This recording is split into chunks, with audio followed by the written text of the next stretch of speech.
meus queridos alunos, satisfação em tê-los mais uma vez aqui na nossa unidade 5, parte 2. Eu sou a professora Julie Schultz, sou especialista em comunicação e oratória e também em educação corporativa. Vamos continuar o nosso treino, o nosso aprendizado, o nosso momento de conhecimento? Me acompanhe aqui que hoje nós vamos falar sobre o quê? Sobre a elaboração de um discurso e como que nós apresentamos esse discurso e usando os aspectos comunicacionais. Vamos lá. Parte 2. Para apresentar um discurso organizado e completo de informações, é necessário realizar a apresentação com o uso adequado dos aspectos, o que eu acabei de falar aqui para vocês. Vamos conhecer esses aspectos então. Quais são? Primeiro, discurso. Ele precisa ter uma ordenação bem didática da informação. Então pense que toda vez que você for explicar algo para alguém, é muito importante que você entenda que tenha que ser como se você estivesse explicando para alguém de uma criança de 5 anos. E claro que cada um você vai tratar dentro do perfil, que nós já vamos falar aqui um pouco mais abaixo sobre essa questão do perfil do interlocutor. Mas é muito importante você entender que é necessário você contar a história com todos os elementos, uma boa introdução. Lembra que nós falamos isso nos outros vídeos? Uma apresentação, uma abordagem, uma introdução. Aí a introdução vai preparar para que a pessoa entenda o que vai ser tratado no desenvolvimento. E aí, então, nós temos a problemática, a apresentação de uma problemática seguida de uma solução para depois nós concluirmos esta apresentação. Então, essa estrutura precisa estar bem organizada para que a gente consiga organizar aí, estruturar a nossa apresentação para que o discurso seja bem sucedido também. E aí nós temos a questão da voz. A voz é algo que precisa ser muito bem trabalhado. Por quê? Imagina se eu falasse um pouco pra dentro aqui, ou se eu tivesse a minha voz desse jeito.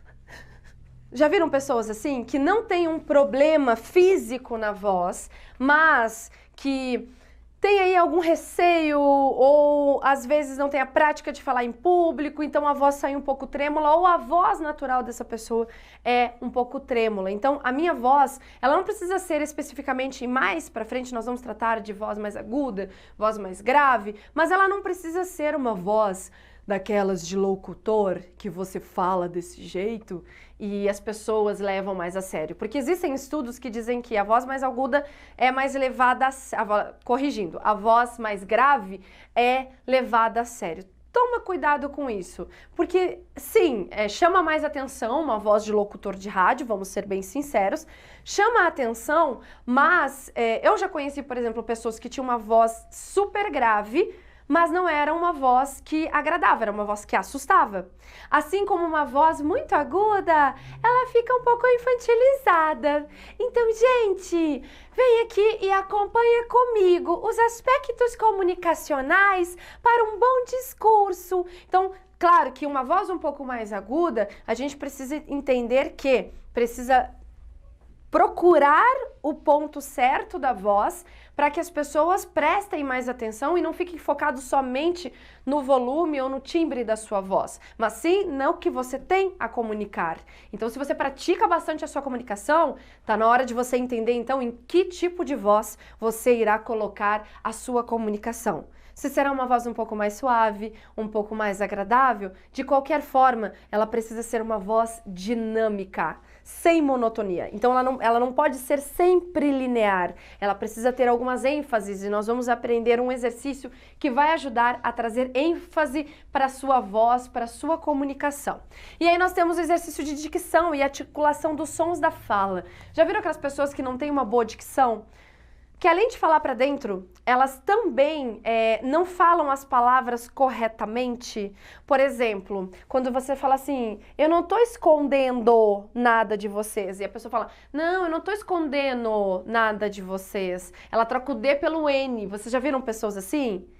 Por exemplo, um outro exemplo aqui. Fala, tô tentando lembrar aqui um outro exemplo, escondendo, vai vendo. Que vai vendo, vai vendo, vai vendo, vai vendo, deixa só, espera a pessoa chegar. Então, esse tipo de ajuste precisa ser melhorado.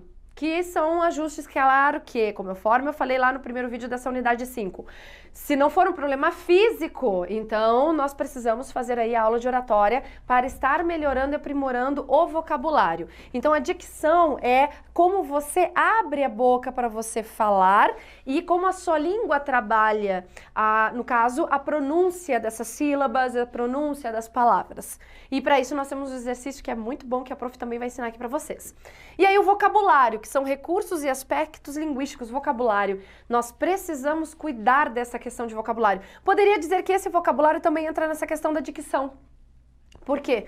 Quando você não tem o hábito de ler muito, não tem o hábito de estar lendo notícias, de estar aprendendo palavras novas, porque assim, pessoal, nós estamos condicionados sempre convivendo com outras pessoas e cada um traz aí a sua colaboração de vivência e nós, como seres humanos, nós adquirimos isso, até mesmo de forma inconsciente. Então, se já que nós somos seres humanos, nós somos seres condicionáveis, então nós precisamos o quê? Estar atento às pessoas que estão ao nosso redor, o que a gente aprende com essas pessoas, o que nós podemos observar. E vocês, já nessa unidade 5, já são detentores de conhecimentos. Então é muito importante que agora que vocês estão munidos de informações, que vocês pratiquem e não se deixem levar nesse condicionamento. Pelo contrário, que vocês comecem a ter noção do que acontece ao redor de vocês. Expressão e linguagem corporal. Vocês percebem, a gente falou um pouquinho disso na outra unidade, vocês percebem como eu gesticulo aqui com vocês, como eu gosto de estar aqui verbalizando ao mesmo tempo, gesticulando, e a minha verbalização precisa estar de acordo com os meus gestos, e isso eu procuro ter bastante esse hábito para que vocês também possam se espelhar e compreender, olha, como ela gesticula, então não está errado eu gesticular, porque tem gente que gosta muito de gesticular. O problema de gesticular demais é quando você começa a derrubar as coisas em sua volta e isso começa a atrapalhar você. Vamos continuar aqui. E saber ouvir e escutar, que nós falamos na unidade passada, a diferença de ouvir e de escutar, eu passei um spoiler aí pra vocês. Lembra que a prof até usou essa expressão spoiler? É quando eu trago aí algumas informações prévias para que você entenda o que vai acontecer antes mesmo da coisa acontecer.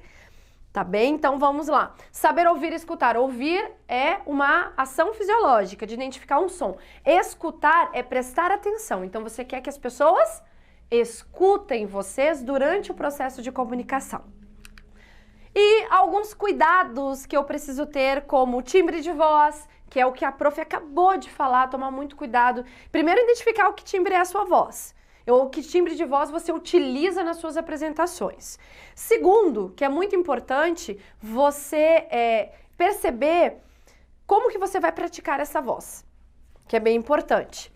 Se sua fala é lenta ou acelerada, eu, por exemplo, tem vezes que eu falo muito rápido, porque às vezes as pessoas não conseguem entender o que eu estou dizendo. Então eu tenho que dar uma respirada. Eu sou gaúcha e gaúcho gosta muito de falar rápido e fala com uma entonação um pouco mais forte. Então ainda tem um pouco da minha cultura aqui que eu estou trabalhando bastante. Já perdi muito dos vícios de linguagem como né e bah, que são, nossa, bah, caramba, sério, o trilegal. Então alguns eu fui perdendo por conta da minha profissão, mas ainda utilizo muito tu, utilizo muito bah de vez em quando que sai, mas eu consegui trabalhar bastante essa questão dos vícios de linguagem e da minha fala muito acelerada.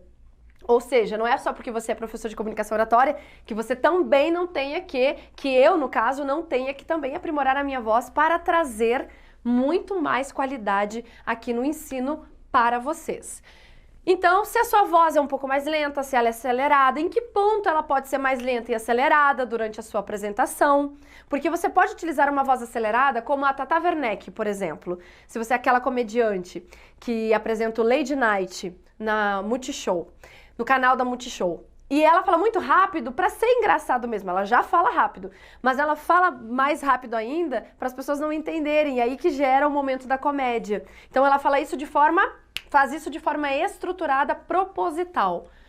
Vícios de repetições de termos ou de linguagem, se há excesso de gírias, tipo assim, meu, mano, se pá, tá ligado, talvez, meu. Tomar muito cuidado com esse tipo de expressão, porque durante a comunicação ali você é um canal de comunicação, um emissor, mas a comunicação tá vindo através de vocês. Então é muito importante que vocês entendam, nesse momento, como é que estão os meus vícios de linguagem, maneirismos, por exemplo. Então é bem importante nós gravarmos para ter esse auto-feedback. Lembra que eu falei isso logo no início? Que é bem importante. A altura da voz, se a minha voz está um pouco mais elevada, projetada de forma muito exagerada, ou se a minha voz está num formato um pouco mais suave e se está um pouco mais branda. Então eu tenho que tomar muito cuidado e observar como é, no caso, a projeção da minha voz. Vamos lá, se está demasiadamente alto ou baixo. Eu tenho uma aluna que ela trabalha com a parte de artes, assim, de dança. Então, a aula dela é super empolgante, é dinâmica, é uma aula assim que, nossa, você sai cheio de energia. Ela dá aula de estileto, o nome dela é Paloma, é lá do Rio Grande do Sul. Só que agora eles estão adaptando para o processo online, essa escola de dança. E aí, o mesmo timbre que ela utiliza de voz na aula, que tem aí um espaço muito maior, ela também utiliza nas aulas online. Então fica muito... E ela tem uma boa projeção de voz, a voz dela é muito boa, mas fica muito gritante. Então quando a pessoa... Aí que esses tempos a gente conversou e as pessoas começaram a falar pra ela, grita menos, grita menos. Aí eu conversei com ela e falei, olha, é só você relaxar. Pensa que você está na sala da sua casa mesmo e não naquela sala de aula que é muito maior, com várias pessoas. Aí ela entendeu, diminuiu e ficou assim, ó, no ponto da excelência. Ficou muito bom. Aí nós entramos na questão da verborragia. Verborragia. O que é a verborragia? O uso excessivo das palavras. Tem até um manual de redação oficial. Quem já prestou concurso público, quem já estudou para concurso público, conhece. Você consegue acessar pelo Google mesmo. E lá tem todas as dicas da língua portuguesa. A última atualização foi feita pelo ex-presidente Temer. E aí ele fez alguns ajustes de pronomes de tratamento, ele fala sobre os verbos, ele te ensina como produzir uma redação oficial, e nessa de você aprender a produzir uma redação oficial, ele ensina pronome de tratamento, a colocação correta entre dois R's, ou quando é S, quando é cedilha. É bem interessante de você ler e aprender. E lá ele fala um pouco, mas não utilizando essa expressão, verborragia. Ele utiliza uma outra expressão que agora não me vem em mente, mas ele fala de palavras excessivas que você utiliza e que não leva a lugar nenhum. E tem pessoas que falam muito bem, fala, mas não chega, mas parece que tudo que ela fala são palavras bonitas e soltas, sem encaixe. Então isso nós chamamos de verborragia, tá bem? Que é qualidade, é quantidade excessiva de palavras para emitir uma mensagem. Então ela emite mais a mensagem que propriamente passa a ideia do conteúdo. Respiração, lembra lá? Minha respiração precisa estar sempre renovada e contínua. Articulação das palavras, que é você abrir a boca para você falar. E na próxima unidade corrigindo, na próxima parte, nós vamos aprender exercícios que vão ajudar vocês a ter uma melhor articulação, que é abrir a boca para falar. Ou seja, se os receptores entendem as mensagens que são emitidas por você. Olha quanta coisa a gente precisa estruturar dentro de uma comunicação. E por último, escuta e observa o feedback. Então, são os aspectos onde que você escuta, observa quem passou o feedback para você, o que foi dito, e aí você assimila para você melhorar ou para você manter aquilo que já está bom. Tá bem? É muito interessante e importante a gente prestar atenção nisso, principalmente depois de uma gravação. Meus queridos, e nós iremos ficar por aqui. E espero que vocês tenham gostado da nossa aula. Pratiquem, prestem atenção nessas dicas que a prof deu e espero vocês na próxima parte da nossa unidade 5, que está sensacional. E como sempre, vamos emanar aí uma palavra de prosperidade? 1, 2, 3 e sucesso! Muito obrigada, meus queridos, e até o próximo vídeo!